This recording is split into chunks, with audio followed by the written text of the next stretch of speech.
예, 수요일 묵상의 시간입니다. 믿는 자들이 다가오는 고난의 이유, 믿는 자들에게 다가오는 고난의 이유, 이런 제목으로 또 오늘 말씀 묵상 함께 나누겠습니다. 어제까지 욥기에 대해 서론적인 부분을 묵상했는데, 오늘부터 이제 내용을 좀 살펴보면, 1장을 통해 보는 욥은 참 의로운 사람이었던 걸 알 수 있습니다. 자녀들이 혹시나 부지 중에라도 하나님께 범죄했을까 싶어서 늘 제사를 드리면서 회개하고 그 자녀들을 거룩하게 만드는 부모였죠. 자녀들의 행동 정도가 아니라 마음으로라도 하나님을 모독하지 않았을까 싶어서 늘 성결케 하는, 거룩케 하는 그런 삶을 산 부모였습니다. 자녀를 양육하고 있는 이 부모로서 참 도전이 되는 부분이죠.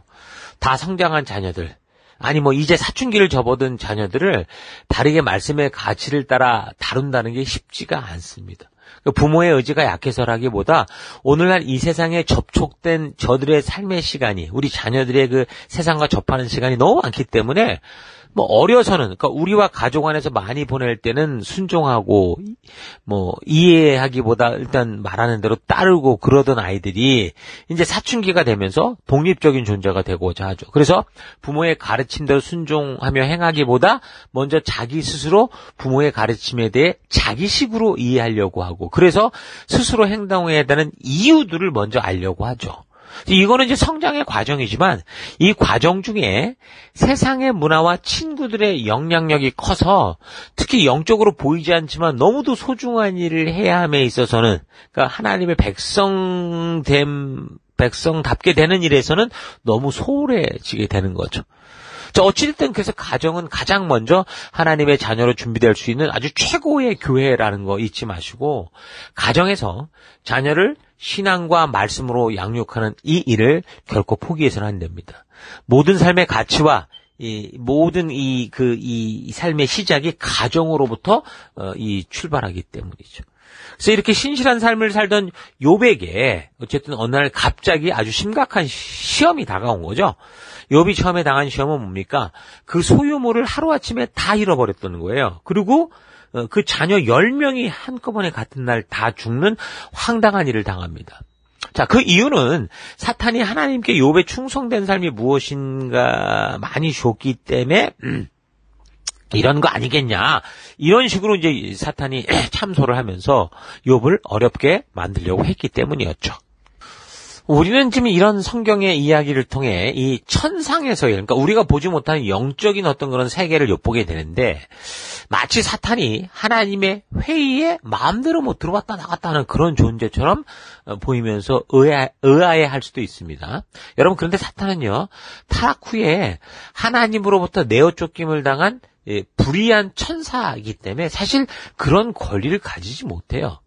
그리고 여기 하나님의 그 회의 가운데 이렇게 가운데 있었다라는 이 해당하는 히브리어 전치사 바라는 거는 그 용례상 불의의 침입자를 언급하는 구절에 자주 쓰였습니다. 그러니까 따라서 사탄은 수종드는 천사처럼 하나님의 보좌에 어떤 상주하고 함께 있는 게 아니라 단지 욥을 참소하려고 그곳에 이제 몰래 들어온 것으로 보는, 이게 좀 건전한 해석이다라고 볼 수 있어요. 그래서 어쨌든 성경을 해석할 때 이 한 구절에 나오는 설명이나 한 단어를 가지고 모든 걸 해석해서는 안 됩니다. 가장 먼저 성경을 역사 전체를 통해 이렇게 볼 수 있어야 돼요. 그러니까 하나님의 성품과 하나님이 어떻게 일하신다라는 걸 알고 하나님이 어떤 분이신지를 알아서 그 다음에 그 상황을 이해해 가야 되는 거예요. 그러니까 하나님의 너무나 광대한 많은 모습 중에 어떤 한 부분이 강조되는 부분들이 있을 수 있는데, 성경 전체를 통해 볼 수 있는 하나님의 이 전체 모습을 통해 보지 못하면 어떤 한 부분만 보면 오해할 수 있기 때문에 우리가 항상 전체를 보는 눈을 가져야 됩니다. 분명한 건 의로운 욥이 당하는 환난은 그 사람의 잘못이 아니었고 그의 신실함 때문에 그런 거였죠.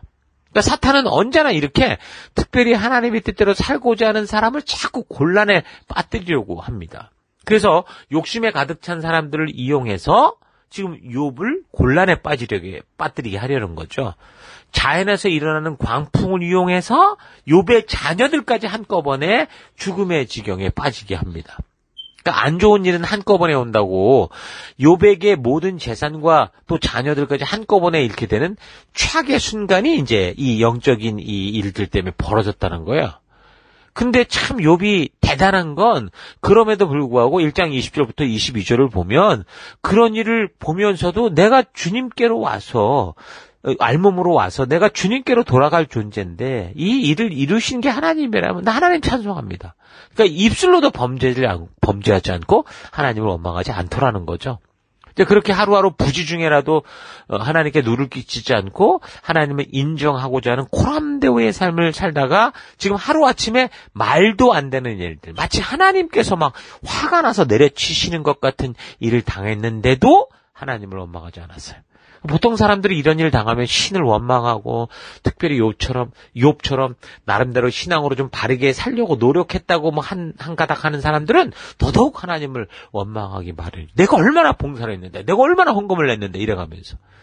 물론 신의 비위를 맞추어야 자신의 삶이 편안하다고 생각하는 그런 신앙, 기복신앙인들의 태도지만 그런데 욥은 하나님을 단지 자기의 복을 지켜주고 편안한 삶을 약속하는 그런 정도의 신으로 취급하지 않았고 하나님을 인격적으로 만나고 있었다라는 거죠. 그래서 하나님이 그동안 해주신 일 때문이 아니라 하나님이 하나님이시니 창조주시니 내가 신뢰합니다라는 그런 삶을 사는 거예요.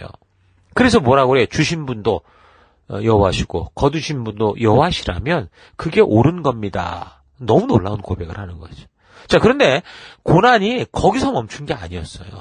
계속해서 너무 황당한 일이 벌어지는데 지금 재산 날아가고 자녀들이 다 죽은 상태인데 이번에는 자기 몸이 발바닥에서 정수리까지 정말 참기 너무 어려운 끔찍한 종기가 발생합니다.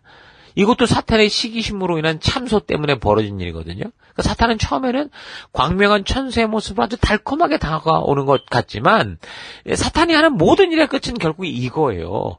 저주와 절망과 고통과 파멸과 파괴로 이끌어가고자 하는 거죠. 또한 사탄이 뭐 능력이 있어서 그럼 욥에게 이런 피부병을 만들어내는 그런 요술을 베풀었냐? 이게 아니고요.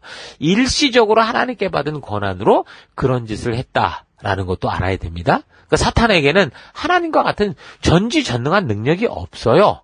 인간과 똑같은 피조물일 뿐이에요.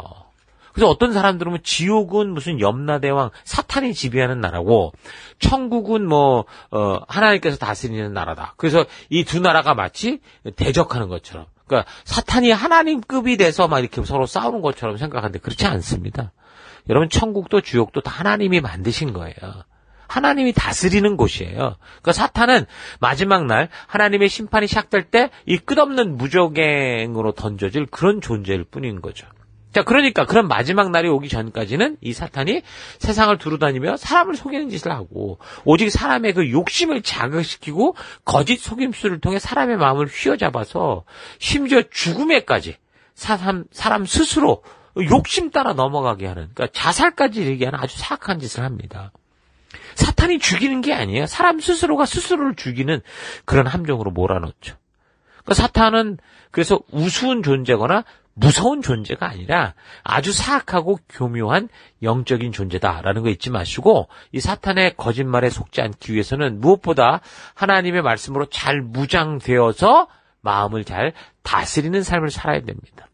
사탄이 우는 사자와 같이 삼킬 자를 찾아다니고 있기 때문에 정신을 차리고 믿음에 굳게 서서 사탄을 대적하여 속지 않고 휘둘리지 않도록 해야 돼요. 휩쓸리지 말아야 돼요. 휘둘리지 않기 위해서는 하나님의 진정한 뜻을 바르고 온전하게 성경과 역사를 통해 배우고 온전히 알고 있어야 돼요. 그러니까 사탄은 하나님께서 욥의 신앙이 온전한지 확인할 수 있도록 허락한 힘을 가지고 마치 이 아시리아가 그 북이스라엘이나 이 북이스라엘의 어떤 회초리, 또 바벨론은 남유다를 치는 회초리로 하나님이 그렇게 사용하셨었을 때 이 아시리아나 바벨론의 한 짓거리 뭡니까? 한 짓거리가 두 팔을 자르고 두 다리를 잘라버리고 고통을 주는 이런 월권행위를 했잖아요. 그러니까 사탄이 바로 그런 짓을 욥에게 했다라는 거죠. 그래서 욥은 지금 엄청난 고난과 피부병까지 앓게 됐는데 여러분 아토피 심하게 앓고 있는 아이들 혹시 보셨습니까? 밤새도록 그 간지럼을 참을 수 없어서 피가 나도록 몸을 긁는 그런 일들이 너무 많거든요. 그래서 닦지가 않고 진물이 흐르는데도 그 가려움을 참을 수 없어서 또 벅벅 긋는 그게 일상이 돼서 아이만 아니라 이건 완전히 온 가족의 고통이 되는 걸 보거든요. 그러니까 욥이 지금 그 상황인 거예요. 욥은 지금 그보다 더한 고통으로 기왓장으로 자기 몸을 벅벅 긁을 정도가 된 거죠. 자, 그러니까 그런 일을 옆에서 계속 보던 이 욥의 아내도 하나님 계시다면 이럴 수 있는 하는 그런 어떤 분노의 마음에 사로잡혀서 나중에 남편 욥에게 이런 상황 속에서 야, 이씨 하나님을 원망하고 하나님 욕이나 하고 죽어라 이러면서 떠나버렸어요. 야, 자녀 10명을 낳고 한평생을 살아오던 이 한몸과 같이 가장 나를 잘 아는 이런 사람, 아내, 남편에게 배신을 당한 거죠. 신뢰하고 사랑하던 이들에게 받는 이 불신과 배신은 정말 너무너무 아프지 않습니까? 온 세상을 잃는 것과 같죠.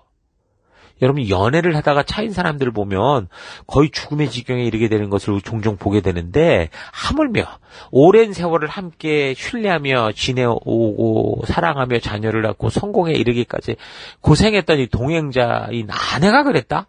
아, 이건 너무 고통인 거죠. 70인역을 참고하면 욥은 고난 후 170년을 더 살아서 240살을 살았다고 말하는데, 그러면 이런 욥의 고난은 그의 나이 70세에 벌어진 일들이라 할 수 있어요? 그러면 아내와 젊은 날부터 70세가 되도록 함께 살면서 얼마나 서로 믿고 신뢰하는 삶을 살았겠습니까? 그런 아내가 함께 신뢰하던 하나님을 저주하고 남편을 욕하고 떠났다라는 것은 참으로 욥의 고통 중에 가장 큰 고통이 아니었을까 그리 생각이 됩니다. 그러니까 아내가 떠났다는 말이 2절에 나오지는 않지만 42장을 보면 그가 다시 아들 7과 딸 3을 낳게 됐다라는 얘기를 볼 때 아마도 이전 아내는 아니었지 않았을까라고 보입니다. 자, 아무튼 아내가 하나님을 저주하고 남편에게 죽어버려라 라고 하는 이 말할 정도의 고통 중에 고통 속에서도 욥은 더 대단한 모습을 보여주죠. 아내를 타이릅니다. 어리석은 여자야. 그런 말 하지 말아라. 그러면서 입술로도 그래서 범죄치 않았다. 이렇게 얘기를 해요. 그러니까 욥은 도저히 이해할 수 없는 이런 재앙 속에서 어쩌면 충분히 하나님을 원망하고 욕해도 시원찮은 그런 상황인데도 그 어떤 일에 대해서도 입술로도 범죄하지 않는 사람이었습니다. 어떤 사람들은 자기 재산이 날아가는 게 아니고 자기 강아지 하나 낳게 해달라다가 기도하다가 죽으니까 하나님 어딨냐 삿대질하고 저주하고 조롱하는 그런 사람도 있었습니다. 그런데 욥은 자녀 10명을 잃었고 온 재산 다 날아갔고 몸까지 지금 완전히 만신창이가 돼서 죽음 일보 직전이고, 그런데도 아내가 저주하고 떠나가 버렸는데도 이 사람이 지금 입술로 범죄하지 않았던 거죠. 다시 말하면 이런 악한 환경과 고통이 와도 하나님이 계시다는 사실을 부인하지 않았다라는 거예요.